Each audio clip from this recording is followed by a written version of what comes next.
Welcome to the Star Wars Brothers podcast. I'm Cliff Boyd, and I'm here with John Boyd. I'm John Boyd. And Drew Shepard. I'm Drew Shepard. All right. So what's going on, John?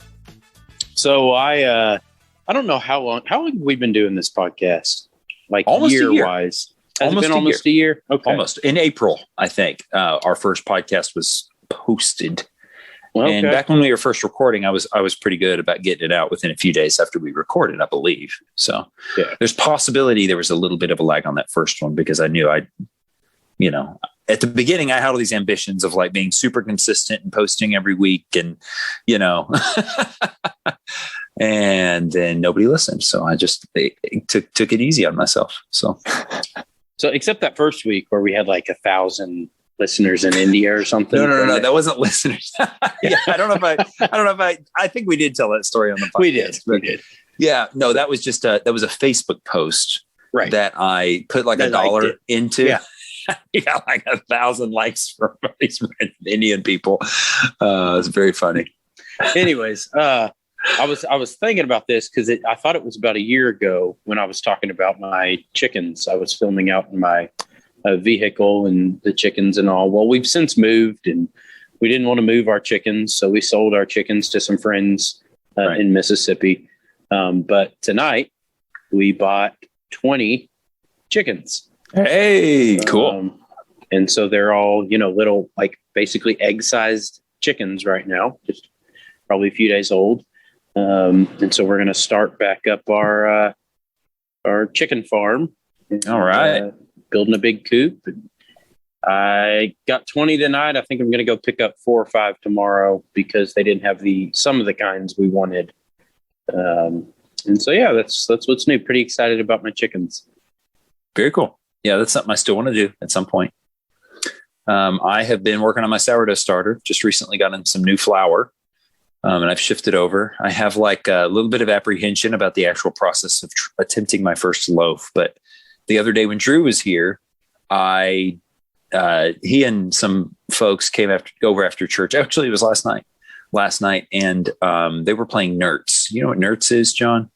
Yeah, I think so. It's like solitaire, but you have to do it fast. And then you share piles in the middle or something. And it's a horrible game that I will never play. I hate it. So I didn't play while they were playing. Drew and Amy and some other people from church came over.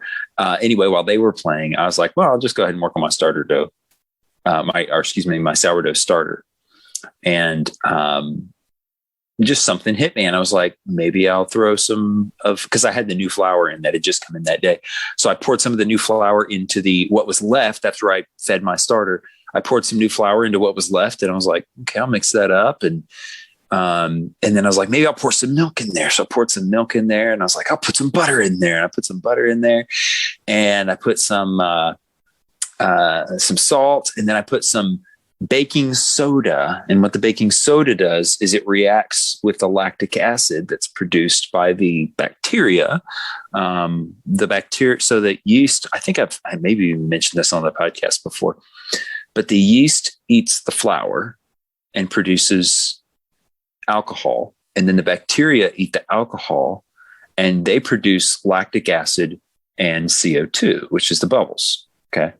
So that lactic acid is what gives it the sour taste. And on a starter, it's intense, right? Because it gets fully consumed and the longer it gets processed, your ratio of starter to other flour is not as nearly as differential as it is when you're actually making bread. And so you get basically a really high acid content in there and it makes it taste kind of gross. It's not horrible, but it's just really sour. And when you put the baking soda in there, it reacts with the lactic acid and produces gas. I don't know what kind of gas, Drew. You probably know what kind of gas. But it produces gas and will sort of give you a fake rise really fast. So I threw the baking soda in there just a little bit, mixed it up, plopped it on a baking sheet and threw it in the oven. I didn't measure anything. I didn't do anything. I was like, this is going to be horrible. But I did it anyway. So they're playing Nerds. They get done with Nerds. And some of the folks that were over there left. And anyway, around that time, I pull it out of the oven. Drew looks at it with me. And he's like, yeah, I think you should go ahead and pull it out. And I don't know what came over them, but Drew and Amy were like, let's try it. Mainly Drew was like, let's try it. I was like, you guys don't want to eat my stuff. And it's not really fit for human consumption. I mean, I'm going to eat it, but you probably don't want to. But he sort of insisted. And so I broke it into 4 pieces. And since Drew was going to do it, Amy's like, yeah, I'll try it. And then Shauna decided she, didn't want to be the only one not eating it, I suppose. And it wasn't horrible. It was actually okay. And it kind of gave me a little confidence boost. So I need to get on it and actually attempt a loaf of bread, because I'm way past due on doing it. Do it. But do it. But that's do it. That's probably coming pretty soon. So maybe by the next time I podcast, I will. Let's make that my goal. By the next time we podcast, I will have attempted at least my first actual only flour and water sourdough loaf. So I'm not going to add a bunch of stuff when I do the real deal. I'm going to just use flour and water, and that's it.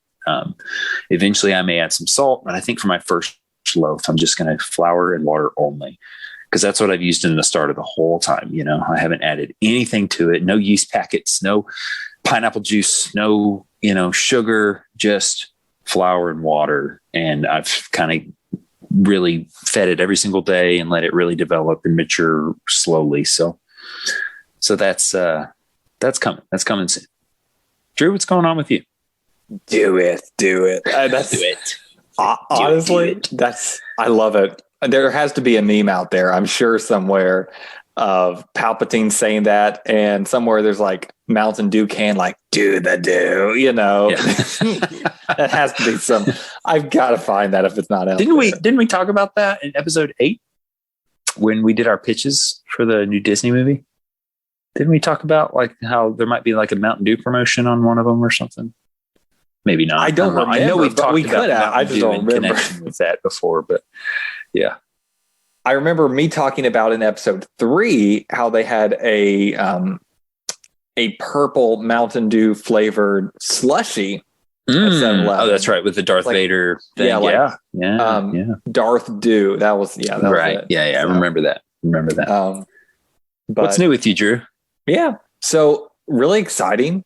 I am so happy to announce that Amy received a package the other day in the mail, and I was like, what's this? Why are we always ordering things from Amazon constantly and Target.com? Every day. There's a pile. Something new arrives. I'm like, what is it today? Oh, we need a polar bear soap dispenser. Who knew we needed it? I didn't.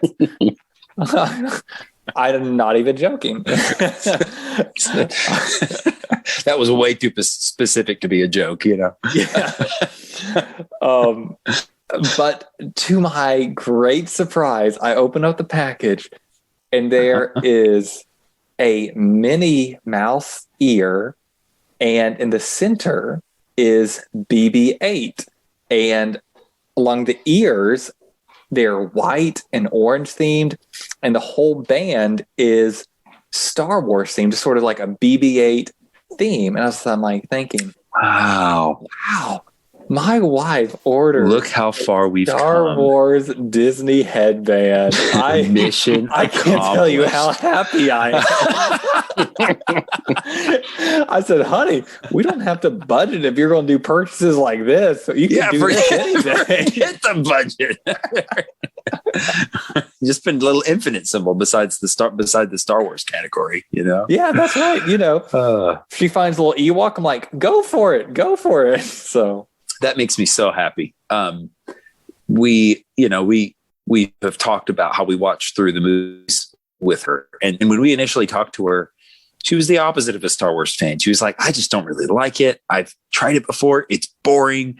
I don't care about it, but we convinced her to watch it, had a blast with it. And the fact that she is a fan enough now to order Mickey Mouse ears to wear when y'all go to Disney World is just fantastic. So give us a Marvel movie update. So actually, I was going to do a tie-in for you here. We watched Doctor Strange 2 nights ago, and the villain in there, I can't remember his name, but the villain in Doctor Strange, not Dormammu, but the guy. She's like, I've seen him somewhere before. He's in a Star Wars movie. I'm thinking, is he? It didn't occur to me, but then it hit me.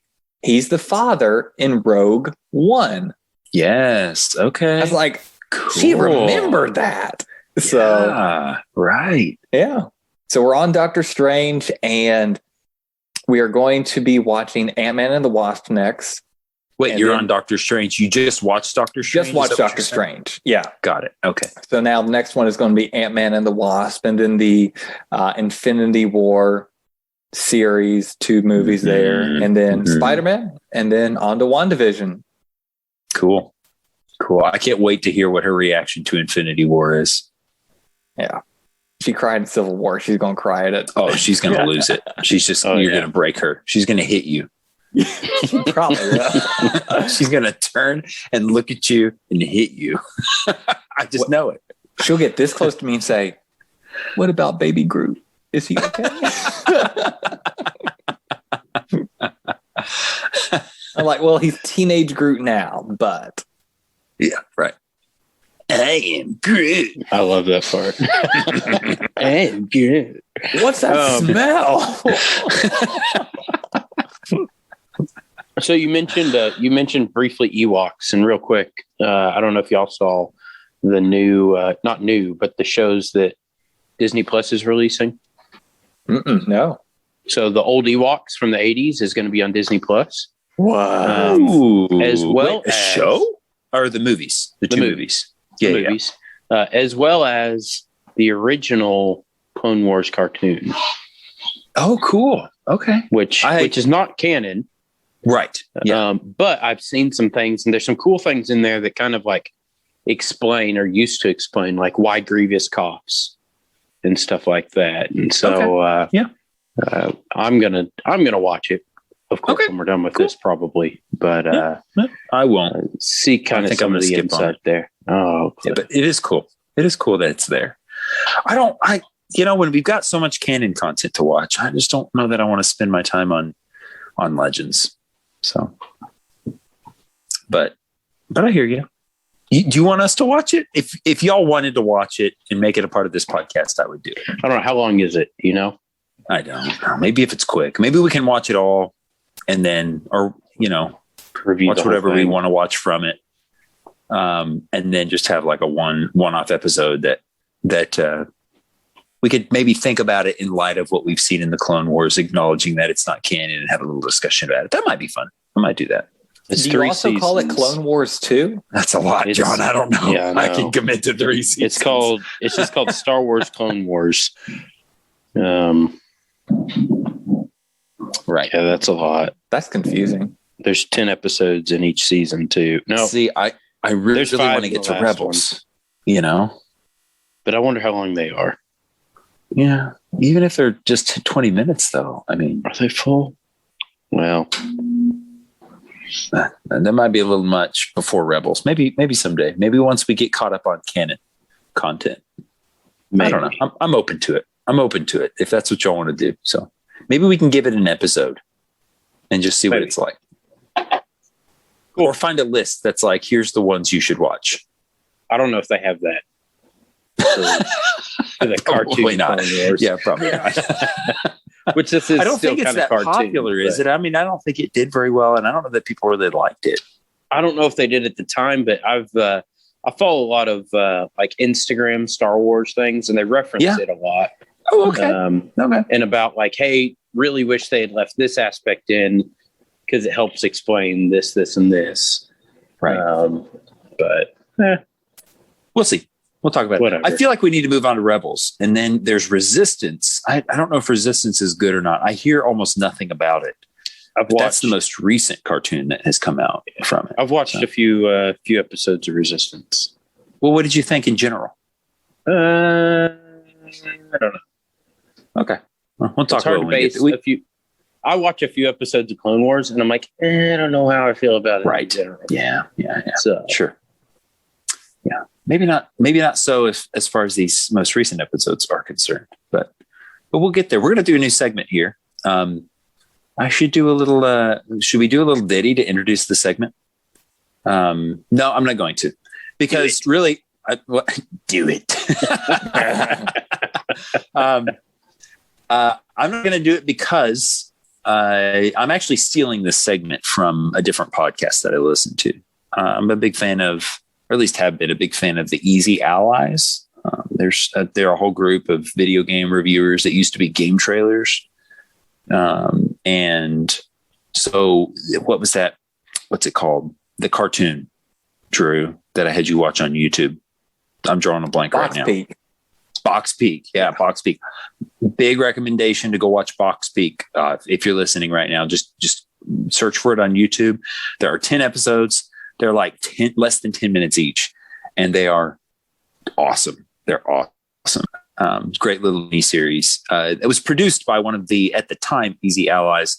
Well, they do a podcast, and actually the same guy that created Box Peak did this segment sometimes in their podcast. They didn't do it every week, but they would do it sometimes, and it was all video game related there. We're going to do it all Star Wars related here, obviously. But basically what it is I'm going to throw out two things. Okay. So I might say, like, John, apples or oranges? And you're going to have to pick one and tell me why. Now, where you go with it, why you pick it, all that, that's for you to decide. And then I'm going to go, all right, Drew, cats or dogs? And you're going to pick one and you're going to tell me why. So I'm starting to stress out right now. And then I'm going to go back. Then I'm going to go back to you, John, and I'm going to do another one. And I'm going to go back to Drew and do another one. I'm actually you're going to have to just volunteer, whoever wants to go first. I've got the order. I've got 4 different things picked out. So whoever volunteers to go first each week is going to get whatever the first one is, so that it's, so that I'm not handpicking this one's for Drew and this one's for John, so that it's fair. Okay.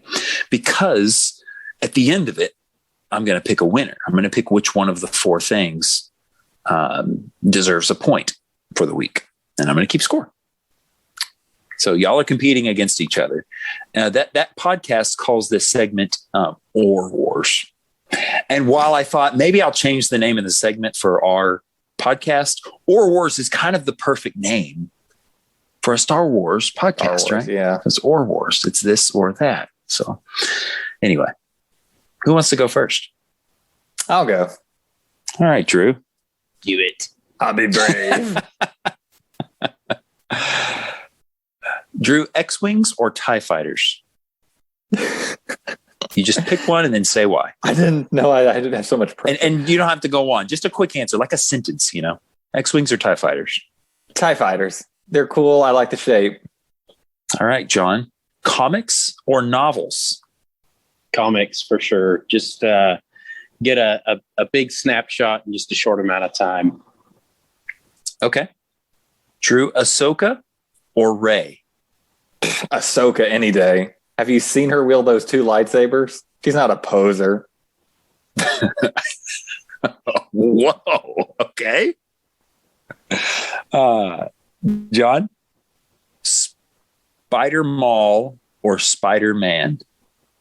Oh, man. That's tough.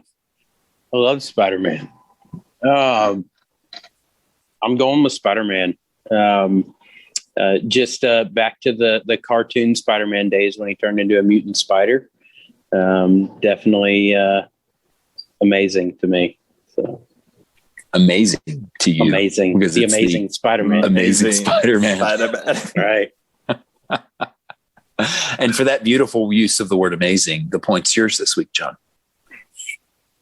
All right. Tune in next week for the next installment of Or Wars.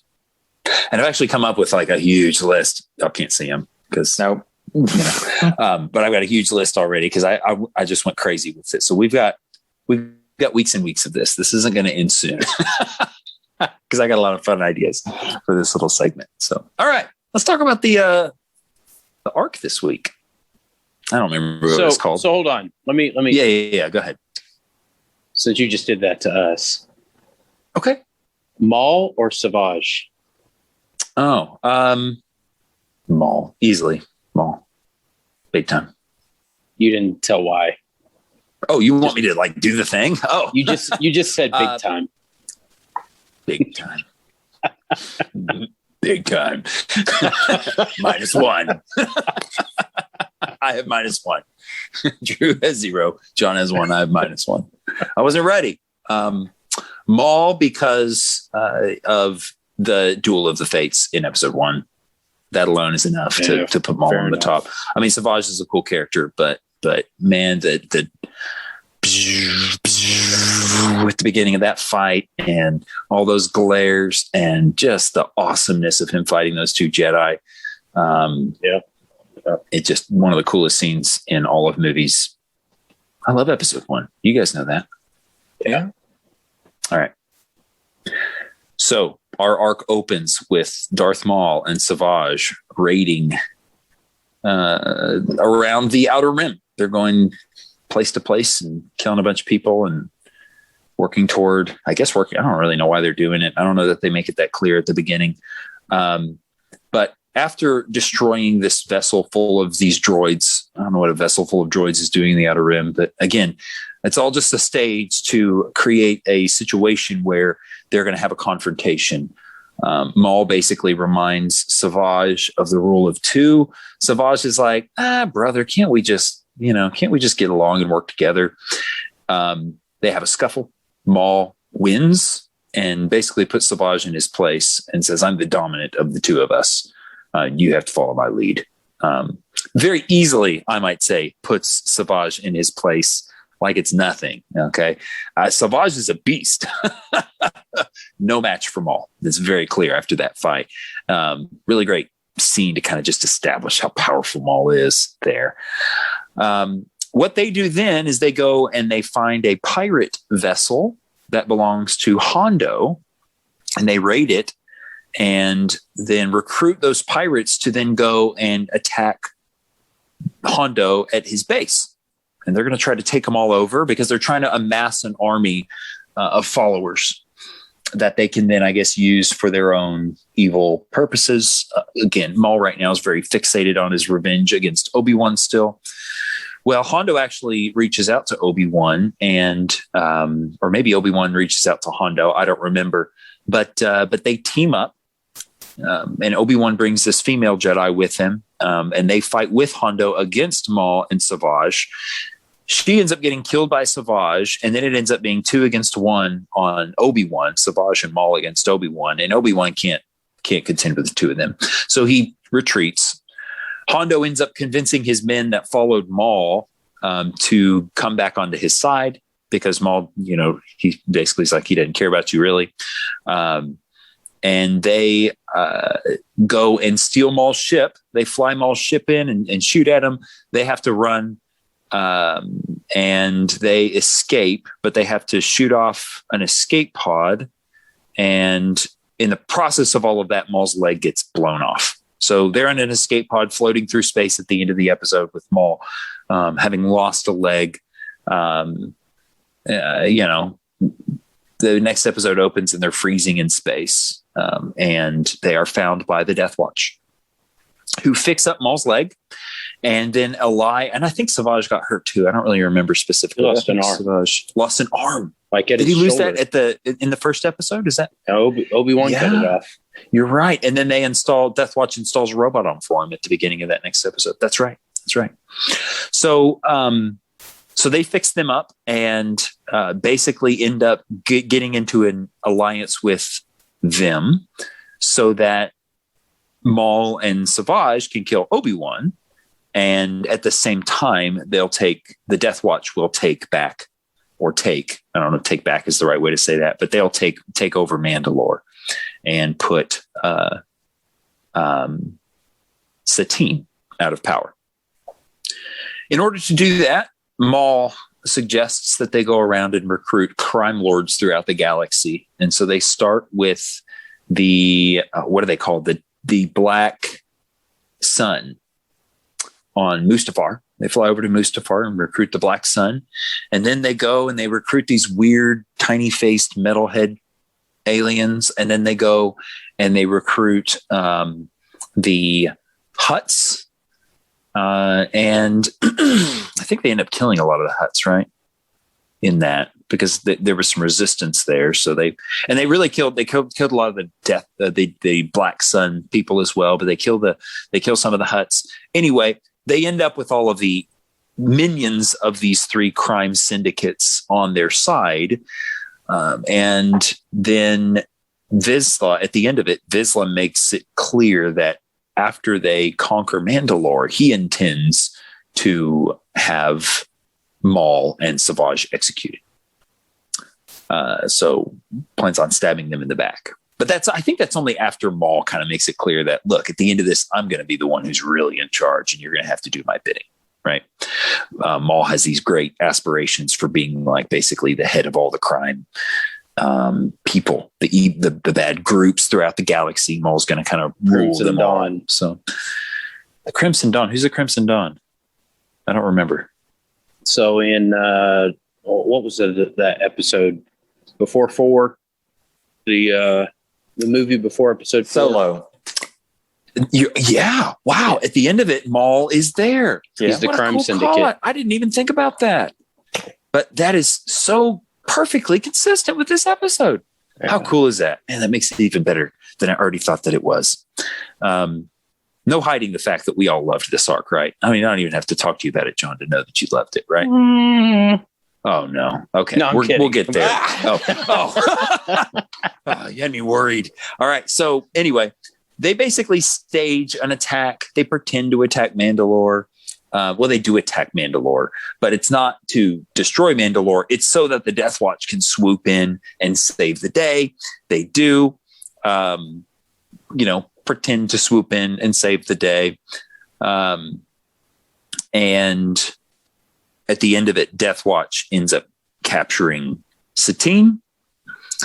But then Vizsla betrays Maul and Savage and throws them in prison as well. Well, they talk about what they're going to do. And Maul's like, we should just install a puppet that we can control rather than this Vizsla guy. And so Savage does this cool force move where he creates a force explosion from himself and busts the bulletproof glass, I guess, of the prison into tiny little shreds. They run out and kill Vizsla. But in killing Vizsla, Maul basically establishes himself as the ruler of the Death Watch, because that's kind of how their society works. Takes the Darksaber and says, hey, I'm in charge now. But Bo-Katan, not having it. She's not going to follow any outsider. And so she leaves and becomes a detractor to the Death Watch from this point forward. They end up installing a puppet prime minister at the end of it. And it's some guy that we've seen before, but I didn't really remember who it was. I don't know that it's that important. Okay. Then we get the beginning of the 4th episode. Satine escapes Bo-Katan. And Bo-Katan, by the way, she was one of the Death Watch, and she's in a previous episode. And we'll talk about her a little more because she's one of the first people I want to bring up when we have our discussion. But Satine escapes, is set free by Bo-Katan and her nephew. She contacts Obi-Wan, basically runs around trying to get a cell signal, finally gets her cell signal just in time to get the message out to Obi-Wan that she needs his help. And then she gets captured again. But Obi-Wan gets the message. Yoda says, hey, this sounds like a personal matter. You just go take care of it if you need to. But it's not the Jedi that are going. It's Obi-Wan basically going by himself. For whatever reason, there's not a good politically excusable reason for the Jedi or the Republic to get involved in what's going on in Mandalore at this point because they're neutral. And so Obi-Wan goes on his own. I don't know if he really has the approval of the Jedi or not, but they definitely pass the message along to him, and they know what he's doing. He goes in and frees her, but then he gets captured along with her, and that Maul takes them to his throne room. He mocks Obi-Wan, and then he stabs Satine and kills her. While Obi-Wan is then being led away to prison to wallow in his misery. Before what will probably eventually be his murder by Maul. I'm sure that's what Maul eventually intends, is that he'll kill Obi-Wan after he suffers over the death of his beloved for a while. But during his prisoner transport, Bo-Katan comes in and frees Obi-Wan. But then, and in that rescue attempt, you discover that Bo-Katan and Satine are actually sisters. Okay. So anyway, Obi-Wan comes in and do they get captured at the end of that, or do they actually get away? I feel like they get away. Yeah. So Bo-Katan rescues Obi-Wan, and I think they escape at that point. Is that right? Am I remembering that right? I don't know. I don't know that it's that important, because the real important thing that happens immediately following all of this is that Palpatine shows up. Not Palpatine, excuse me. Darth Sidious shows up.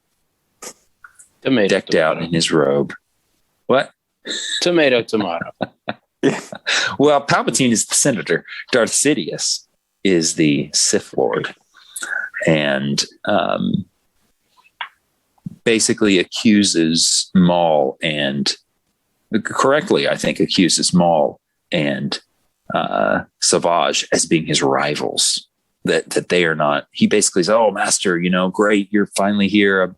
I did all this to impress you." And Maul said, or excuse me, Palpatine says, "Yeah, you can't fool me. You're my rivals, and I'm about to put you in your place." So he fights him. He kills Savage, and then Maul breaks out against him in a rage and has a red lightsaber in one hand and a dark saber in the other hand, and they fight for a few seconds, but not even close to being a match for Darth Sidious. He puts Maul in his place. Maul begs for his life. And then Palpatine says, "Don't worry, I'm not going to kill you. I may have a use for you." But the episode ends with him basically torturing him with his Force lightning. So, man, it was fun. Dude, so this is the only time this has happened in the series so far. I watched the final episode twice. I had to. The next day I woke up and I was like, that was so freaking incredible. I have to watch that again. And it had mostly to do with that final face-off where we finally get to see Palpatine pull out some lightsabers and fight in one of the creepiest ways that I've ever seen any lightsaber be wielded. His fighting style was so scary. It was scary the way he twisted around and dove in circles and scraped against the ground, and the way his movements were fluid, is almost snake-like. Yeah, I was going to say that. He spun around and fought these guys like it was nothing, with just that evil smirk on his face. And man, what an incredible, incredible lightsaber battle. Better than many, if not even most, of the lightsaber battles in the movies. I would even, posit. Is that the right word? So I know we're jumping to the end of the arc, but what'd you guys think about that battle? I thought that was the best battle we've seen, and I think we've seen a lot of good ones. But I think part of what made it so good was the build up to it, because at least for me, I was not expecting to see Sidious there until maybe the last, 5 minutes of the entire arc. You don't even have a clue he's going to have a role in this. You think Maul and Savage are just going to run away with it the way the whole arc is going. And then he shows up and he just destroys them, which really shows the level of power that he's at, because they've been destroying everybody else this entire time. Yeah. And like you said, his movements and just the way it reminded me a little bit of it in episode 3 of the moment when he jumped and he sort of spun in midair. Yes. And I was like, such a cool shot. And they did a really good job of sort of imitating that kind of style. And that was so fun to watch. Yeah. So I agree, except episode 3, I absolutely hate the spin. Oh, okay. But I really liked the fighting style here and how they integrated that. Yeah. He did that spin once. I've always thought that spin was so stupid. Just flying through the air, spinning. Sure. And I've always been unimpressed by Sidious's or Palpatine's fighting style until this. And it's like, he usually doesn't have to fight. Exactly. Because he's got everything under control. Right. But here he didn't, I don't think. I mean, he knew he could take them, but things had kind of gotten out of his control. You know, he wasn't quite pulling the strings the way he wanted. So he's like, well, I'll go get involved, you know, which was really cool. And he even made the reference too of like, you know, there can only be two Sith. Right. Yeah. Yeah. What I loved about the fight was the whole arc has kind of it put some emphasis on power levels, right? You had right at the beginning the Savage Maul matchup where Maul Savage is no match for Maul, but Savage has been established in this series as just a massive, mighty force to be reckoned with, right? Even from an experienced Jedi. And the fact that Maul can put him in his place like he's nothing was a big deal. And even throughout this arc, they kept like showing Savage in such a way that reminded you how like even massive in size he is and how intimidating he is. And so you still believe that Savage is super powerful and super scary, but then Maul is just on a whole nother level. And then at the end, when Palpatine takes both of them on, Obi-Wan ran away from that fight. He knew he stood no chance against Savage and Maul together. But when Palpatine fights Savage and Maul, it's like it's the joke. It's like you can just toy with them like that, like it's nothing, you know? And then Maul begging for his life against Palpatine at the end of it, when they've already sort of established the power level hierarchy leading up to this, man, it makes Palpatine scary. Yeah. And everything about that, it was just horrifying. I've never been so scared of Palpatine as I was in this arc. I mean, he's creepy in other episodes. He never really scared me in the prequels. It's like you say, John, a lot of that was just like, that was stupid looking to me. But in the original trilogy, he's pretty scary, right? Oh, yeah. And I would say even in the sequel trilogy in episode 9, he's pretty scary there too. Pretty creepy. But he never fights. And I noticed that too. And it's like, but he could if he needed to. Yeah. He just never chooses not to. He would rather have other people fight for him just because he can manipulate them. It's like manipulation is his preferred method. But if it comes down to it, he is the best swordsman in the galaxy, right? I mean, one-on-one, nobody stands a chance against Palpatine with a lightsaber, except Rey, I guess. Well, she is Rey Palpatine. Rey Palpatine, that's right. Yeah, backed by like the ghost powers of all previous Jedi. I don't know of all the Jedi that Palpatine has had killed. Right. So actually, on that note, and I know this came out before Episode 9 was a thing, but it still had me thinking about it because I'm wanting to make sense of all the canon as it's tied together. Very beginning of the first episode, where Maul and Savage are talking about the rule of two. Maul is saying, yeah, basically there's this rule of two and there has to always be two. So I'll be one, you'll be the other. Palpatine's still in the galaxy though. And Palpatine makes it clear later on that like, no, you guys aren't the two. We're the two. There's only room for two. But before we realized that was going to be the way it all flushed out, I felt like Maul just doesn't quite get it. Right. So in episode 9, we know that the rule of two has a greater purpose than just the fact that there's two. We don't really have that revealed until episode 9, actually. But the rule of two is meant to serve as an eventual conduit of the continued existence of the spirits of every Sith that has gone before. Right. Because Palpatine isn't just Palpatine. Right. When Palpatine killed his master, the spirit of him ended up inhabiting Palpatine's body along with Palpatine, right? Along with Sidious. And so it's not just Sidious, it's all the Sith for generations that are all one, right? And so then what's Sidious's eventual job is to go and find that next successor, because he's not going to last in his body forever. And so he has to eventually find that next successor who he can get to kill him so that he can then inhabit their bodies. And when you go back and you look through the series, this actually makes me like episode 9 a lot. This episode in part because it made me think about all this stuff. When you go back through the other movies and you kind of pay attention to what Palpatine's doing, it's like he's searching for that successor, right? Not even so much searching. he intends, I think, for it to be Anakin initially. And then when Anakin fails him by, I think pretty much at the end of episode 3, when he loses the fight to Obi-Wan, that was sort of the final failure of Anakin, where Palpatine's like, okay, I got to find somebody else. That's when it's Luke. Right. And so in the original trilogy, it's all about Palpatine trying to get Luke to kill his father so that he can become the new apprentice and can eventually then be the conduit, be the body that Sidious eventually inhabits. So I bring all that up basically to just to say that's what I think the rule of 2 in the new canon has now become. Maybe it wasn't always that way, but that's what I think it is now. And Maul just doesn't get it. Right. And I know some of this is retconned, but Maul doesn't get it. Maul's like, yeah, there's supposed to be 2, but he doesn't understand the greater purpose of the rule of 2.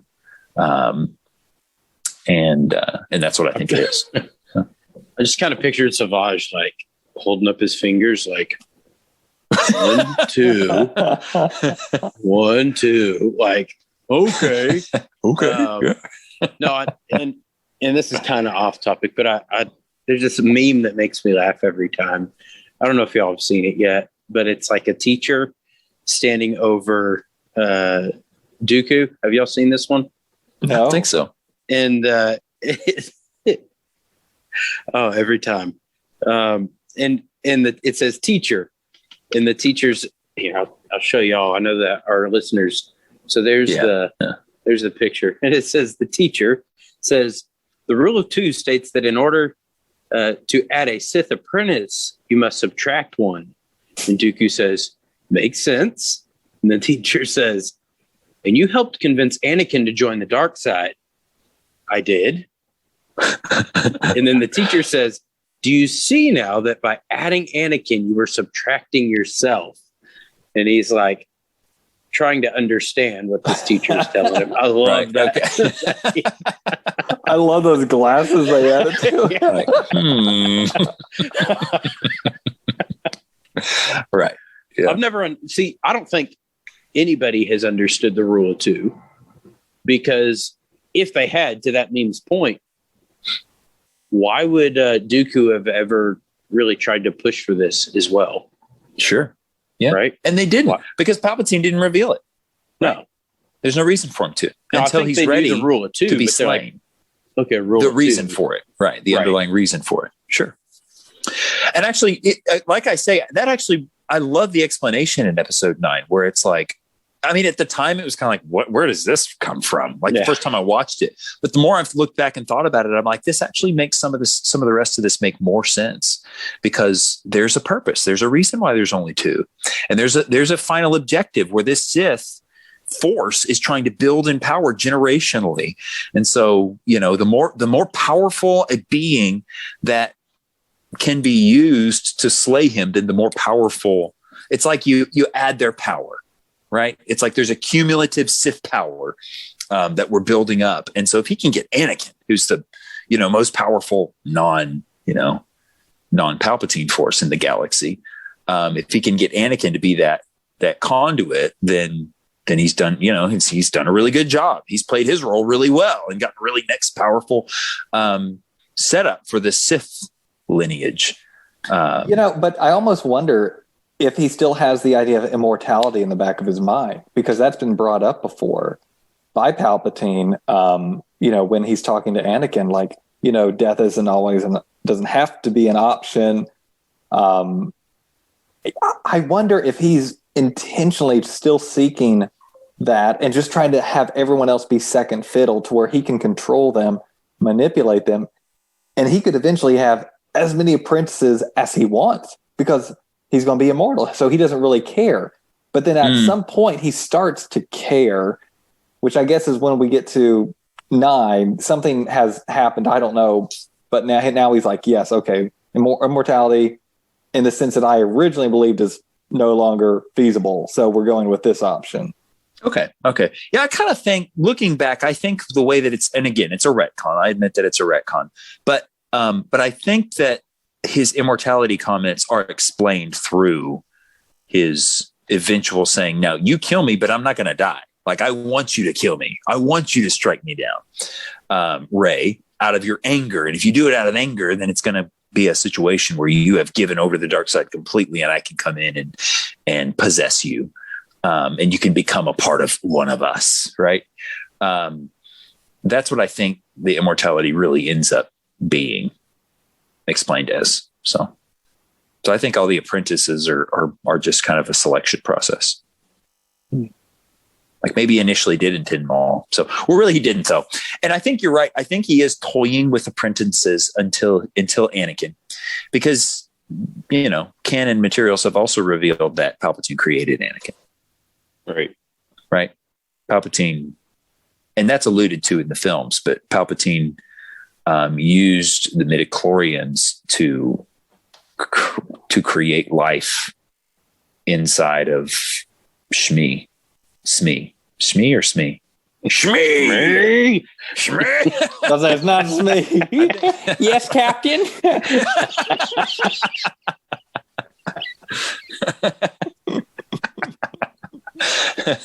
Isn't it Smee? Shmi? Is it the same name? Shimmy? I don't know. Shimmy Skywalker. Anakin's mom. There we go. There we go. So all throughout, he doesn't really want any of these apprentices. He wants Anakin. That's what I think. Until Anakin fails him, and then it's Luke, until Luke fails him.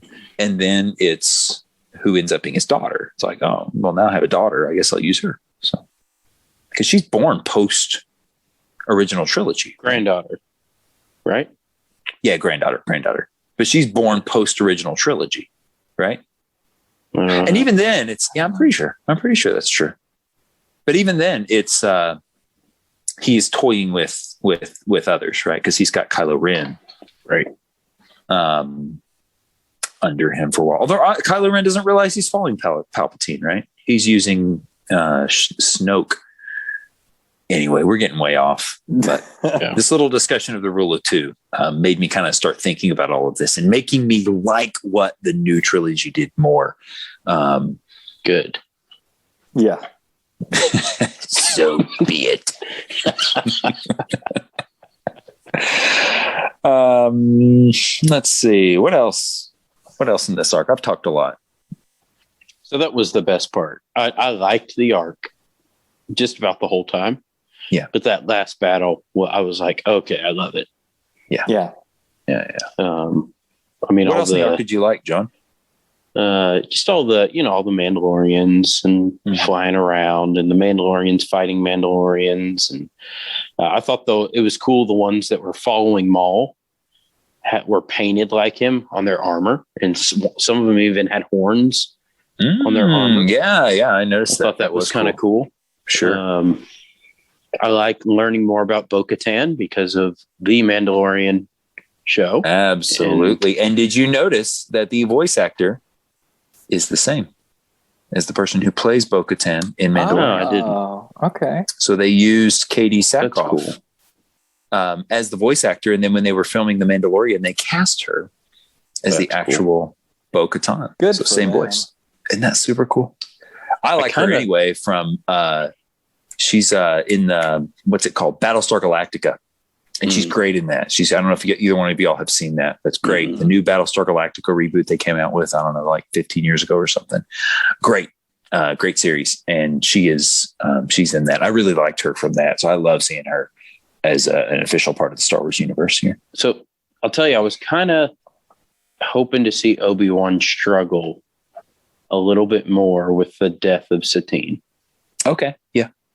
I kind of wanted him to. I wanted him to almost like have some dark side tendencies there and then pull out of it. Mm-hmm. Where Anakin, goes full dark side. I was kind of hoping I was like, oh, good, she's dead, and we're going to see him struggle with his anger and hate and all that, and then get a grip on himself. But I don't really know that we saw that. He seemed to get over it a little too quick. But like a Jedi's supposed to do, Sure. So that's the whole point of not having those connections, is that you don't get distracted by them. So I guess he did better. He was a better Jedi at it. But I wanted to see that struggle. because she definitely got killed right in front of him. Right. And he definitely cares about her, but it's not like they hang out all the time. Yeah. Right. I mean, this is a lady that he went and slept with a few times and had some good deep conversations with. But this isn't like he was ever serious about her, right? Because he chose not to be. He chose to be a Jedi instead.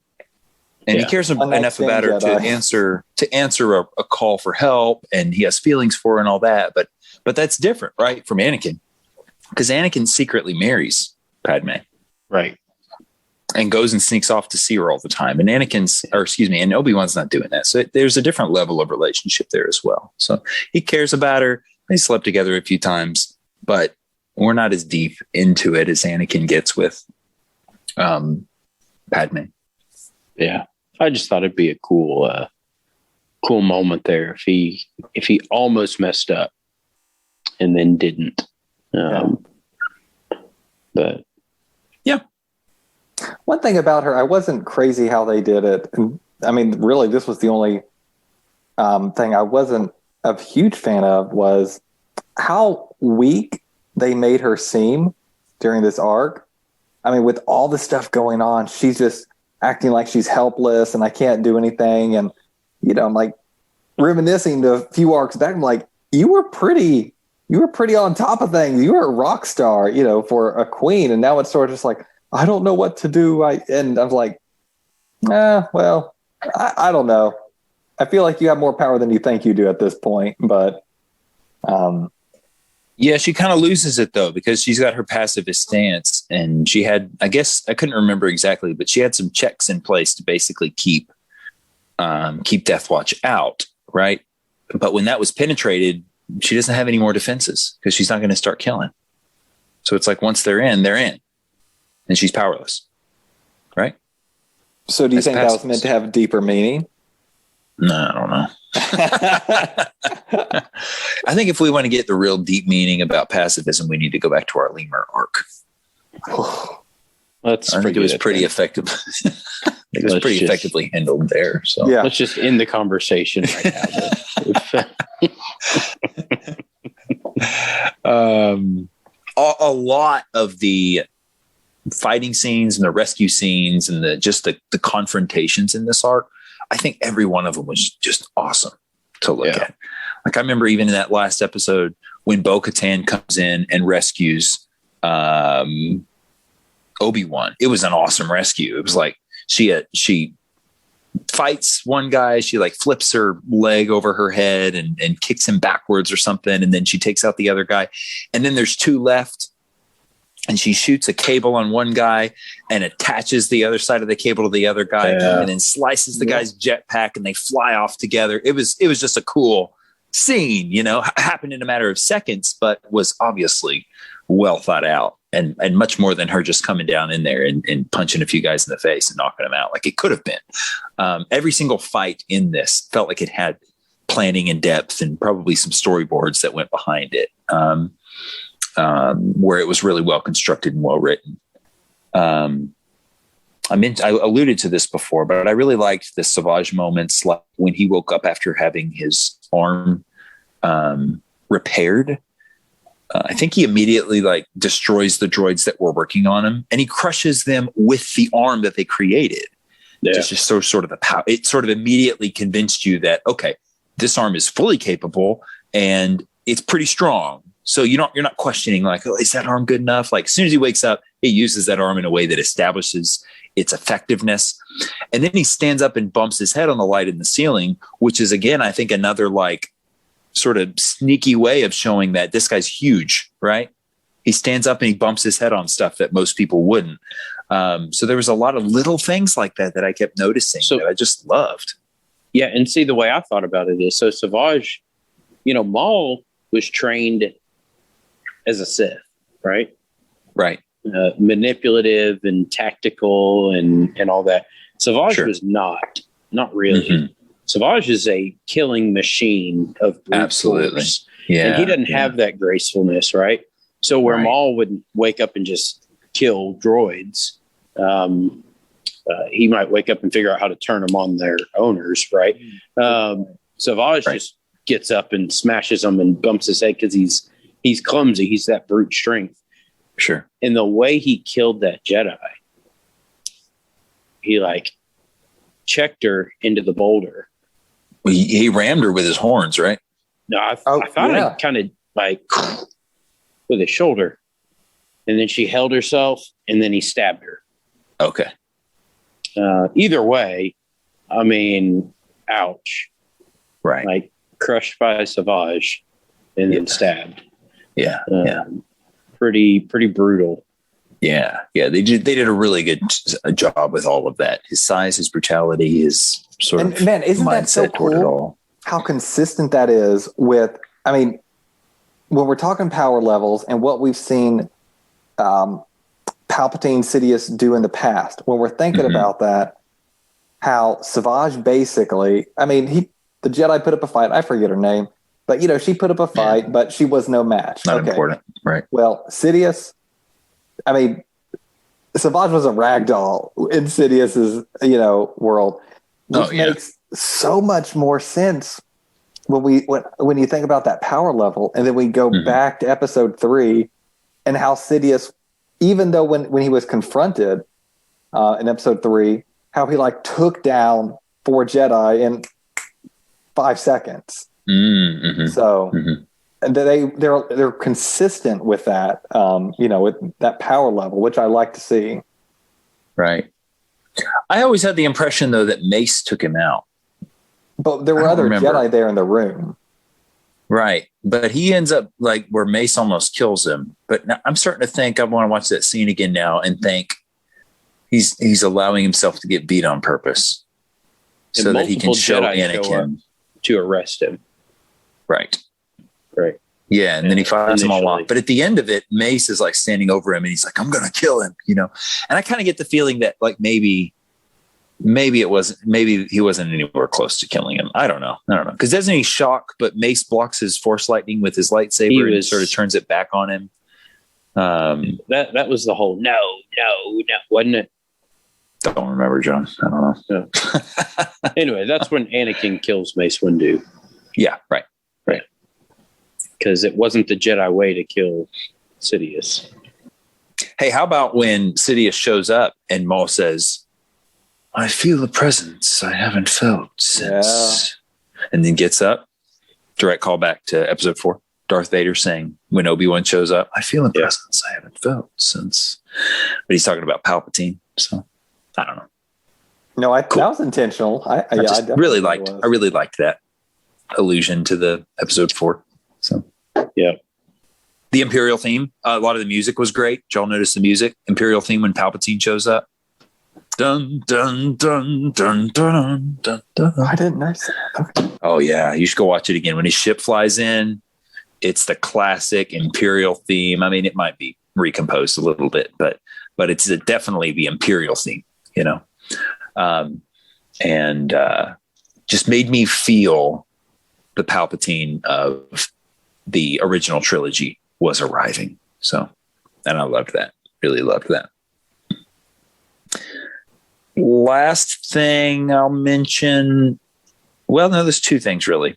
Darksaber. Darksaber appeared a lot in this episode. What y'all think about that? Glad to see it used. And it was a cool fight. I mean, definitely used in a cool fight with Pre Vizsla. And again, this is one thing I liked about this. It was consistent with what we saw in The Mandalorian. Absolutely. Or I guess Mandalorian was consistent with what we see here in the sense of you have to go into battle in order to obtain the Darksaber to show dominance. And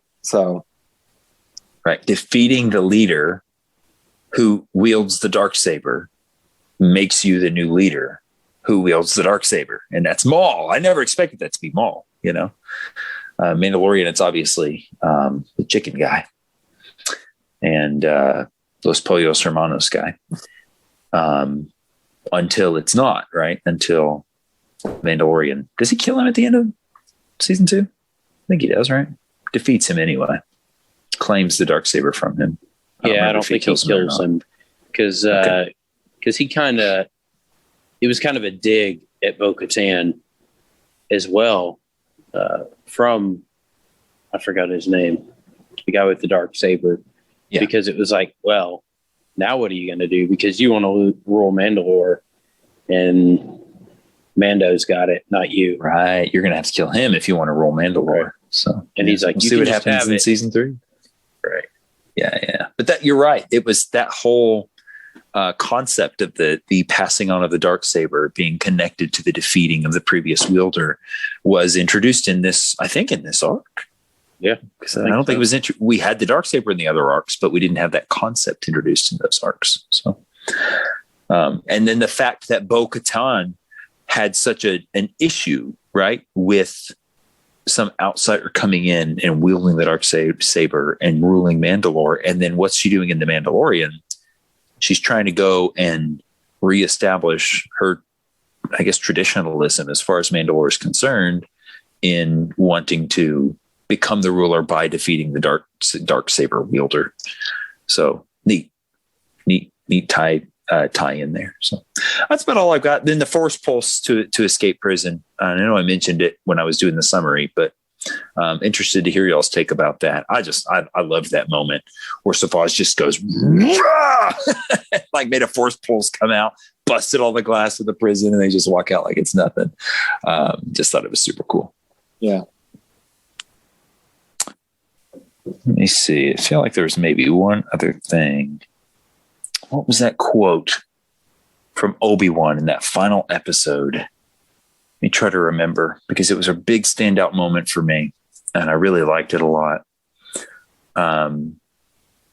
Basically, he was talking to Maul and saying, Maul was saying, you don't really understand how powerful the dark side is. And Obi-Wan is making the claim that, no, you're weak because you gave into the dark side. And Maul says, oh, you don't know how powerful the dark side is. And then Obi-Wan says, I think he says something like, those who oppose the dark side are stronger than you'll ever be. And that got me thinking down a line of thought that I thought was substantial. The idea that, yes, because we've talked about this, the dark side is more powerful. But by accepting the final power level of the dark side that gives you a one-up over any Jedi, right? You are giving into your own weakness, right?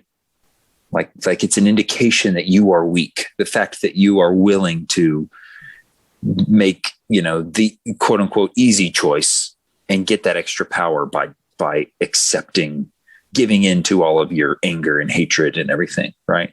So it's like the Jedi have personal strength that makes them stronger than any dark side wielder ever could be.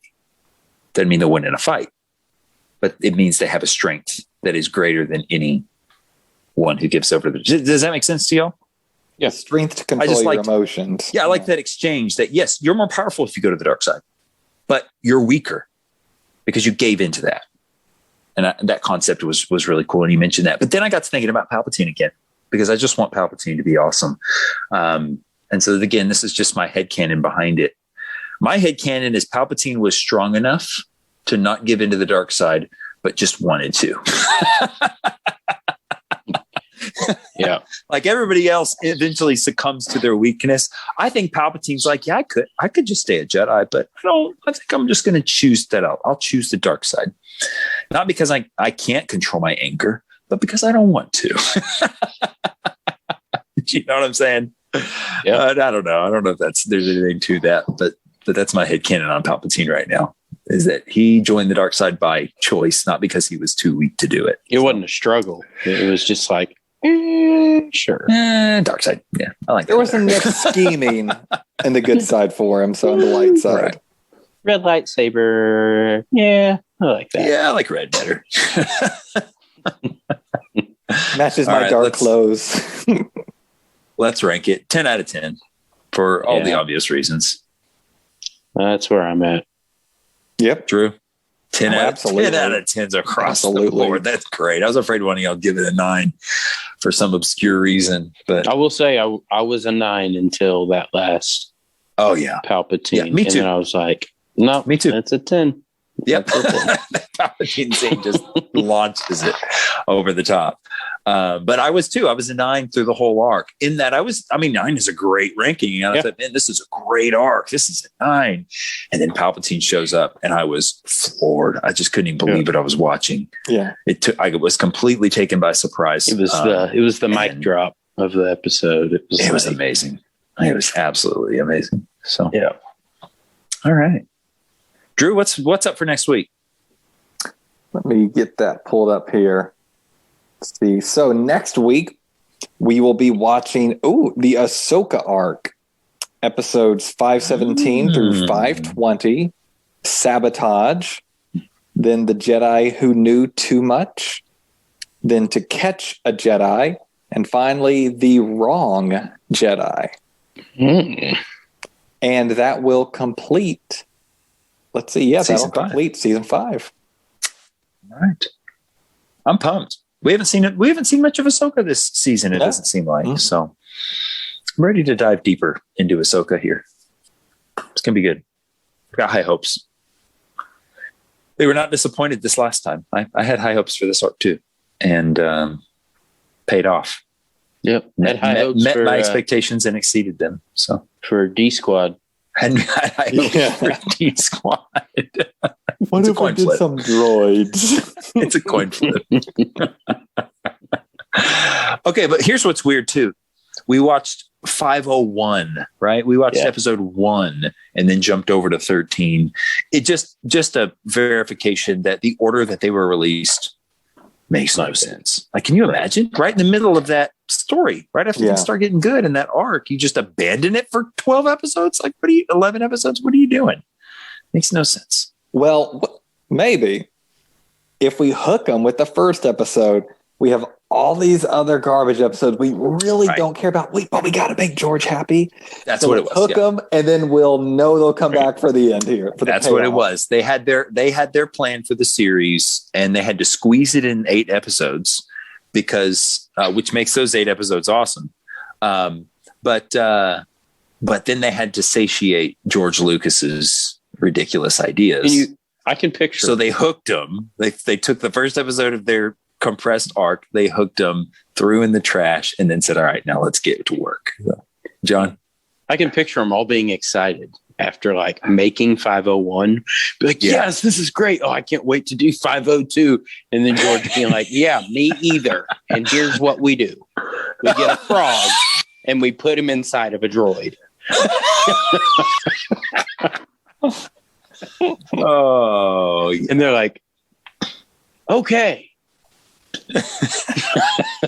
And what if we get a bunch of younglings and make a whole arc about right. Let's put them through a crystal planet where the door slowly freezes over while they search for their force crystals. I'm pretty sure they were called force crystals in that episode too. And they get attacked by pirates, and they have to think of ways to escape without their lightsabers. Yeah, and the whole time these other guys are like, when can we get on with the Maul story? Like, corporate meddling. Okay, apparent. George, anything else you want to talk about before we move on? Yes, there's one more arc called the Onderon arc I'd like us to stick in there. Maybe this happened. Maybe while they were working on George's episodes, they were doing their own. And then at some point it was like, well, George, we only have this many episodes left, and we've already got them done. See? Okay, just use those, Or we'll revisit your next ideas in season 6. Let's hope not. They didn't want him involved in the Savage Maul story. Right. So they're like, hey, you sit here and you draw on this piece of paper. And we're going to work. And then they're like, oh, they actually made it into episodes. Right. No, they had one guy do the other 11 episodes, and everybody else worked on these. Wait, guy. He's a spider? Wait, what? You just do your thing, George. Just stay over there. He's a spider? What?